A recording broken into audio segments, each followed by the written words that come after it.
बहुत ही कमियां देखने को मिलती थी। गेम्स के भाई ज्यादा आ रहे थे रादर देन ऐसा लगा कि कोई एआई स्लॉप चल रही हो। लाइटिंग का काम थोड़ा सा अभी बाकी है। रणबीर कपूर को कास्टिंग करने में मैं थोड़ा सा स्केप्टिकल हूँ क्योंकि रणबीर कपूर को अच्छे से हंसना नहीं आता।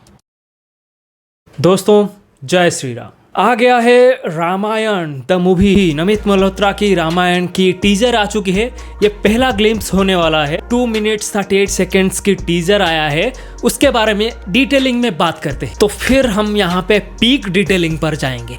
पीक डिटेलिंग में क्यों कह रहा हूँ? क्योंकि $550 मिलियन में ये बनाई गई है। 5000 करोड़ में बनाई गई ये एक पिक्चर है। रामायण हमारा संस्कृति है और उसको वर्ल्ड लेवल पर रिप्रेजेंट किया जाने वाला है। वहां पे कोई कमी नहीं होना चाहिए। इसके लिए मैं पूरा पीक डिटेलिंग पर जाऊंगा और हर कमी निकालूंगा। तो चलिए सीन बाय सीन डिकोड करेंगे और पूरा पीक डिटेलिंग पर जाएंगे। तो किस किस के बारे में बात करेंगे? ऑब्वियसली फर्स्ट थिंग हम विजुअल्स के बारे में बात करेंगे। विजुअल्स हो गया, म्यूजिक हो गया, बैकग्राउंड म्यूजिक के साथ जो ओरिजिनल म्यूजिक होने वाले उसके बारे में बात करेंगे, स्क्रीन प्ले के बारे में बात करेंगे, डायरेक्शन के बारे में बात करेंगे, एक्टिंग के बारे में बात करेंगे। तो पहली चीज है इसका विजुअल्स। एंड ऑब्वियसली आपको पता ही होगा इसका विजुअल इफेक्ट्स बना रहे हैं हमारे नमित मल्होत्रा जी। तो इसको फिलहाल मतलब डायरेक्ट तो कर रहे हैं, नाम इसका है नीतीश तिवारी जी का। पर मेन जो विजन है ना, रामायण को एक वर्ल्ड स्केल पर वर्ल्ड के लोगों को दिखाना है कि रामायण कैसा है।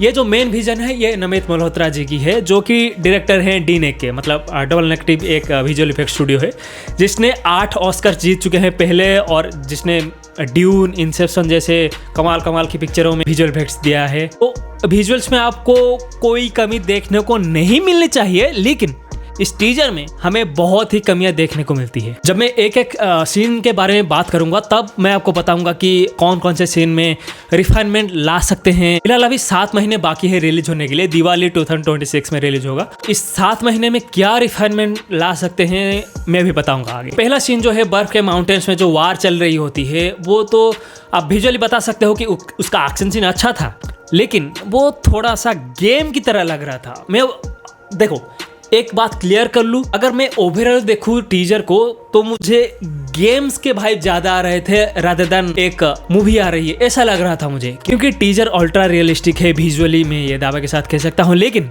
इसका जो एस्थेटिक है वो गेम की तरह दिख रहा है। ब्लैक मिथ वुकोंग के नाम से एक गेम है, उसके विजुअल्स अगर आपने देखा होगा या फिर खेला भी होगा तो आपको पता ही होगा कि कितना रियलिस्टिक है वो गेम। मतलब ग्राफिक्स और अल्ट्रा रियलिस्टिक के मामले में हम इतने लेवल तक आ सकते हैं। वो जो वाइब था ना, जो पहला बैटल सीन था, उसका वाइब थोड़ा उस तरीके के लग रहा था। और हाँ, एक्शन सीन की बात करूँ तो वो एक्शन सीन अच्छा था, देखने के लिए अच्छा था। मगर ऐसे जो एक्शन सीन्स होते हैं ना, ऐसे slow motion action scenes, high frame rate वाले एक्शन सीन्स, ये सब गेम में होते हैं। अगर आप मूवी में देखो, मूवी में एक्शन सीन्स थोड़े फटाफट हो जाते हैं, ऐसे कट ऐसे फटाफट हो जाते हैं। तो जो एक्शन है वो पता नहीं चलता। जो विजुअल्स है, विजुअल्स के ऊपर आपका ज्यादा नजर नहीं रखता, आपका नजर रहता है एक्शन के ऊपर। मतलब कहां से क्या हो गया, यहां से ये वो हो गया।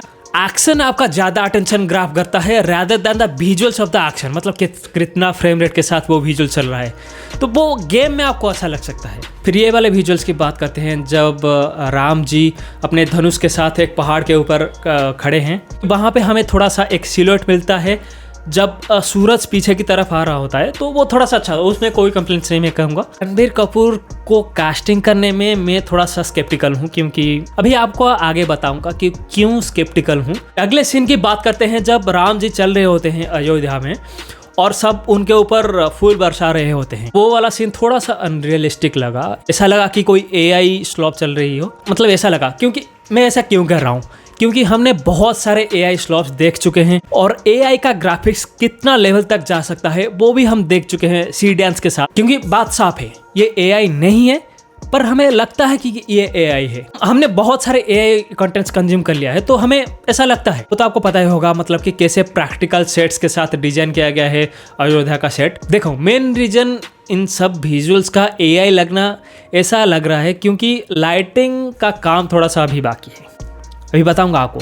आगे एक सीन है जब रणबीर कपूर एक वाटरफॉल के साइड में खड़े होते हैं, तो वहाँ पे लाइटिंग एक तरफ से आ रही है और उनका सारा फेस, मतलब सारा बॉडी ग्लो कर रही है। ऐसा तो नहीं होना चाहिए। तो जहाँ से सनलाइट आ रही है वो थोड़ा सा ग्लो करेगा और पीछे की साइड थोड़ा सा मतलब ब्लैकिश रहेगा, थोड़ा सा ग्लो उसका कम होगा। लेकिन यहाँ पे चारों तरफ ग्लो लग रहा है। तो थोड़ा सा अनरियलिस्टिक लग रहा है। और जब आप वो वाटरफॉल को देखोगे ना, उसका जो पानी है, पानी का रेंडरिंग सही तरीके से नहीं हुआ है। ऐसा पानी मैंने सिर्फ गेम में ही देखा है।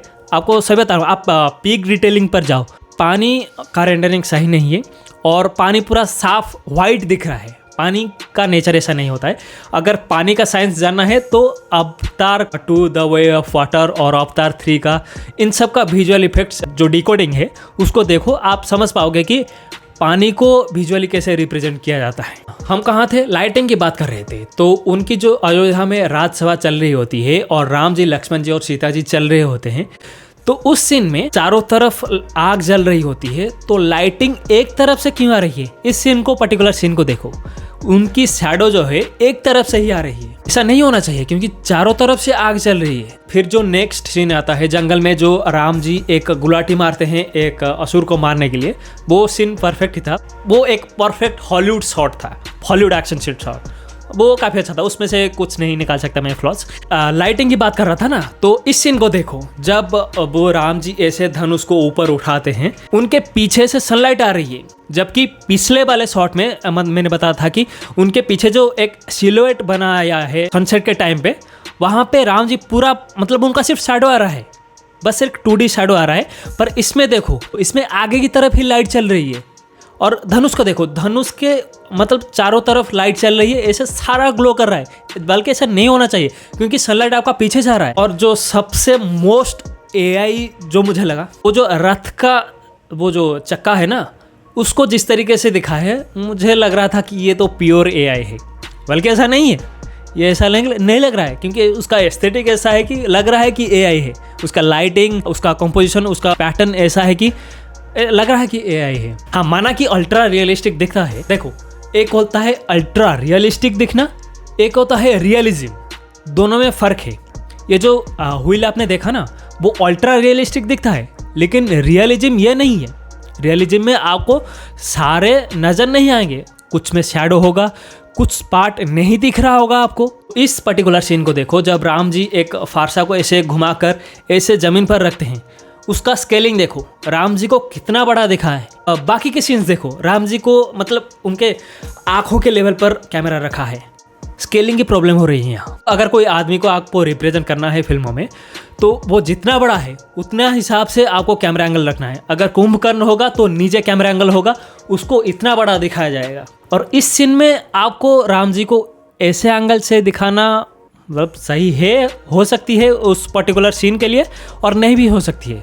उस पर्टिकुलर एक्शन सीन को देखने के बाद ही मैं कुछ कह पाऊंगा। लेकिन इस पर्टिकुलर सीन में जो टीजर में है, वो उससे मैं सहमत नहीं हूँ। और इस पर्टिकुलर सीन में राम जी जो गहने पहने हुए हैं, उनके साथ उनका मुकुट लगा हुआ है, उसके साथ वो एक्शन कर रहे हैं, वो थोड़ा सा हजम नहीं हुआ मुझे। वो थोड़ा सा फ्लो टूट जाता है वहाँ। दूसरे सीन पर बात करते हैं, जब राम जी चल रहे होते हैं और उनके पीछे जो सैंड स्टॉर्म चल रहा होता है, उसको परफेक्ट किया जा सकता है क्योंकि ड्यून में पहले भी डी ने काम कर चुका है और उनको पता है कि ड्यून का एस्थेटिक कैसा है जब सैंड स्टॉर्म आता है। तो इस सीन में कुछ रिफाइनमेंट ला सकते हैं वो। उसके अगले सीन में राम जी दौड़ रहे होते हैं और उनका पीछा एक असुर कर रहा होता है, पिलर से पिलर्स ब्रेक हो रहे हैं। उसका भाई थोड़ा सा लॉर्ड ऑफ द रिंग्स का वाइब दे रहा है, जो कि व्हिच इज नॉट बैड क्योंकि वो अच्छा था और ये भी अच्छा दिख रहा है स्क्रीन पे। एंड अगेन उसका लाइटिंग ठीक करना पड़ेगा क्योंकि रात के अंधेरे में मूनलाइट चारों तरफ ग्लो नहीं करता है। रात के अंधेरे में अंधेरा ही होता है, तो ब्लैकनेस ज़्यादा दिखना चाहिए, बल्कि यहाँ पे मूनलाइट ज़्यादा दिख रहा है। आप ऐसे एक जेनेरिक बॉलीवुड फिल्म उठा लो जहाँ पे रात का सीन दिखाया जाता है, बल्कि वो दिन में शूटिंग किया जाता है, लेकिन उसको ऐसा एडिटिंग, कलर ग्रेडिंग किया जाता है जैसे कि आपको दिख रहा है कि वो रात का सीन हो। इस सीन में ऐसा ही कुछ लगता है। ये वाला सीन देखो, जब राम जी फारसा पकड़ के वो ऐसे करते हैं, वो थोड़ा सा ऑड लगा मुझे, वो क्यों कर रहे हैं। और पीछे के जो एक्टर्स है उनका फेसेस मुझे AI की तरह लगा। अगले सीन में राम जी जब चल रहे होते हैं जंगल में रात के समय में, उनके पीछे से एक आवाज़ आती है, राम। वो कौन है आप सभी को पता होगा, मुझे बताने की ज़रूरत नहीं है। और उसको प्ले कर रहे हैं सनी पाजी। फिर इस पर्टिकुलर सीन को देखो, जब रावण चल रहा होता है पुष्पक विमान की तरफ। पहले तो पुष्पक विमान ऐसा क्यों लग रहा है? मतलब ये प्योर गेम की तरह लग रहा है, जैसे कि गेम में कोई व्हीकल हो, उसका बस एस्थेटिक देखो। मैं ये नहीं कह रहा हूँ कि उसका डिज़ाइन जो है वो रियलिस्टिक है या नहीं। ऐसा डिज़ाइन रियलिस्टिक हो सकता है, क्योंकि हमने कई सारे सोर्सेस में देखे हैं कि पुष्पक विमान कैसा हो सकता है उसका डिज़ाइन, लेकिन इस पर्टिकुलर सीन में जैसा वो मूव कर रहा है और जिस तरीके से दिखा है इस पुष्पक विमान को, वो थोड़ा सा अनरियलिस्टिक लग रहा है। जिस तरीके से नमित मल्होत्रा जी इस मूवी के ऊपर खर्चा कर रहे हैं, पुष्पक विमान को मेरे ख्याल से एक प्रैक्टिकली बनाना चाहिए था। देखो, एक एग्जाम्पल देता हूँ, जो कल की मूवी आई थी रिसेंटली, लास्ट ईयर शायद आई थी, वहाँ पे उन्होंने एक प्रैक्टिकली फ्यूचरिस्टिक कार बनाया था और उसको मार्केटिंग में बढ़िया अच्छी तरीके से यूज़ किया। उसको मूवी में यूज़ किया, उसको मार्केटिंग में यूज़ किया। और रामायण के मेकर्स के पास एक बहुत बड़ी अपॉर्चुनिटी थी कि पुष्पक विमान को एक प्रैक्टिकल सेट की तरह बनाया जाए, उसको वर्ल्ड स्टेज पर उतारा जाए। एक परफेक्ट अपॉर्चुनिटी था और उसको मार्केटिंग में भी बहुत अच्छी तरीके से यूज़ कर सकते थे, लेकिन नहीं, नमित मल्होत्रा जी को सारा पैसा वीएफएक्स में डालना है। तो 7 महीने में विजुअल्स में उनको काफ़ी ज़्यादा इम्प्रूव करना है, रेंडरिंग में, वाटर रेंडरिंग में काफ़ी इम्प्रूव करना है और फुल ओवरऑल एस्थेटिक में उनको इम्प्रूवमेंट करना है।